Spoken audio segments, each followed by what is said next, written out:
Bağban işi var yoldaşlar. Mən sizə bağban işindən bəhs etmək istəyirəm. İnzibati işlər üzrə bağban işi var. Agentlikdədir yoldaşlar. İnnovasiya və Rəqəmsal İnkişaf Agentliyindədir. Deməli, tam orta təhsil dərəcəniz olmalıdır. Məsuliyyətli, təşəbbüskar və nəticə yönümlü yanaşma vərdişləriniz olmalıdır. Varsa bu bacarıqlarınız, bu işə müraciət etməyi düşünə bilərsiniz. Bu işə də müraciət etmək üçün CV-niz olmalıdır. Onlayn şəkildə olur yoldaşlar müraciət. Belə.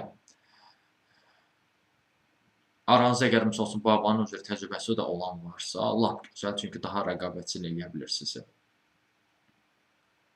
Bu işə də müraciət etməkdə dəstəkçisə və yaxud da digər işlərlə də tanış olmaqsa, ümumiyyətlə iş tapmacı səhvini çəkirsinizsə, onunla bağlı əlaqə vasitəsilə mesaj yaza bilərsiniz. Əlaqə vasitəsi yoldaşlar. Siz bu videonu YouTube-da görürsünüzsə, bu videonun adında qeyd olunub. Yox, TikTok-da görürsünüzsə, o zaman bu videonun adının altında Toğrul Özöv sözü var. Həmin o sözə toxunun. Toxunaraq Toğrul Özövün kanalına daxil ola bilərsiniz. Həmin o kanala daxil olduqdan sonra siz profildə diqqətlə baxsanız profilə, orada əlaqə vasitəsini görə bilərsiniz. Həmin əlaqə vasitəsini götürüb mesaj yaza bilərsiniz.